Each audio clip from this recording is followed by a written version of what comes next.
दोस्तों, जिस तरीके से आईटी इंडस्ट्री ग्रो कर रही है वैसे ही आपके बीसीए ग्रेजुएट की डिमांड भी बढ़ती जा रही है। और आज के इस वीडियो के माध्यम से हम आपको बताएंगे कि बीसीए कोर्स करने के कौन कौन से फ़ायदे होते हैं, बीसीए कोर्स एक्चुअली में हम क्यों करें, इसके क्या क्या बेनिफिट्स होते हैं और फ्यूचर में इसकी कितनी ज़्यादा डिमांड रहने वाली है। तो सभी बातों के बारे में आज के इस वीडियो के माध्यम से हम बताने वाले हैं। सबसे पहली बात तो यह जान लीजिए कि आपका जो बीसीए कोर्स होता है ये ऑल अबाउट कंप्यूटर का कोर्स होता है। यानी कि अगर आपने 3 साल बीसीए का कोर्स अच्छे तरीके से कर लिया तो आप जो है टेक्निकली बिल्कुल एक्सपर्ट हो जाएंगे और कंप्यूटर में बिल्कुल मास्टर हो जाएंगे। और इस तरीके से आप किसी भी सॉफ्टवेयर के फील्ड में जॉब कर सकते हैं, या फिर आप वेब डेवलपर, या फिर आप बहुत सारे जॉब कर सकते हैं जो कि आपका कंप्यूटर ओरिएंटेड होता है। दूसरा आपका सबसे बड़ा जो बेनिफिट होता है बीसीए कोर्स करने का वो ये होता है कि वास्तव में जो आपका बीसीए का कोर्स होता है ये पूरी तरीके से आपका सॉफ्टवेयर ओरिएंटेड होता है और पूरा फोकस इसका सॉफ्टवेयर पे होता है। इसलिए अगर आप इस पूरे कोर्स को करते हैं तो इस कोर्स को करने के पश्चात आप web developer, project developer, software engineer, project manager इत्यादि के पोस्ट पे आप विभिन्न प्रकार के मल्टीनेशनल कंपनी में चयनित हो सकते हैं। अब बात ये आती है कि एक्चुअली में अगर आपने इस कोर्स को कर लिया तो आपकी रिक्रूटमेंट कहाँ होती है। तो देखिए, रिक्रूटमेंट की कोई कमी नहीं है आपके बीसीए कोर्स करने के बाद।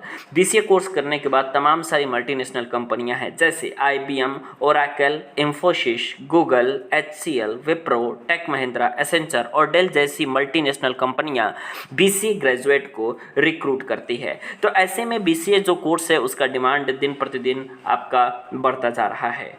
अब बात ये आती है कि अगर हमने बीसीए कोर्स को कर लिया और उसके बाद सबसे अच्छी ऑप्शन ये है कि आपके पास जो है फर्दर स्टडी के भी ऑप्शन खुल जाते हैं। फर्दर स्टडी में आप एमसीए कर सकते हैं, एमबीए कर सकते हैं, एमएससी कर सकते हैं, सीसीएनपी और सीसीएनए सर्टिफिकेशन का कोर्स कर सकते हैं। इसके अलावा माइक्रोसॉफ्ट सर्टिफिकेशन सॉल्यूशन एसोसिएट एमसीएसए का कोर्स कर सकते हैं। और अगर आपने इन कोर्स को कर लिया तो निश्चित तौर पे आपको सैलरी में हाइक मिलना बिल्कुल लाजमी है। अब ये बात आती है कि आपका जो बीसीए के ग्रेजुएट होते हैं उनकी प्राइवेट और पब्लिक सेक्टर में बहुत ज़्यादा डिमांड होती है। और हाल फिलहाल के दिनों में हम देख रहे हैं कि जितने सारे आपके गवर्नमेंट ऑर्गेनाइजेशन हैं जैसे आर्मी, एयरफोर्स, नेवी, ये भी अपने कंप्यूटर प्रोग्रामर के एक्सपर्ट को हायर कर रही हैं। मतलब तमाम सारी वैकेंसी जो है अब आपके गवर्नमेंट सेक्टर में भी आ रही है।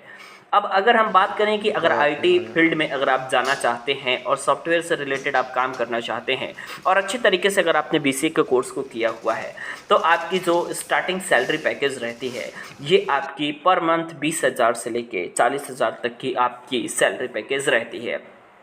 इसी तरीके से अगर हम बात करें कि आपने बीसीए कोर्स को किया है अच्छे तरीके से और इस कोर्स को करने के साथ ही साथ आपका कमांड सी लैंग्वेज पर है और इत्यादि आपका सॉफ्टवेयर पर बहुत अच्छा स्किल है तो आपका सैलरी में हाइक मिलना बिल्कुल लाजमी है। तो ये जो सारी चीज़ें हैं आपकी एक बीसीए कोर्स को सबसे शानदार बनाती हैं और आजकल के युवा बीसीए कोर्स को सबसे ज़्यादा प्रीफर कर रहे हैं। इसी तरीके से आप यदि देखेंगे तो 12वीं पास करने के बाद काफ़ी सारे युवा बीसीए का कोर्स करते हैं। तो इसलिए बीसीए का कोर्स आपके लिए बहुत ही महत्वपूर्ण हो जाता है। उम्मीद है ये जानकारी आपको पसंद आई होगी। अगर ये जानकारी आपको पसंद आती है तो आप चैनल को सब्सक्राइब ज़रूर कर लीजिएगा। धन्यवाद।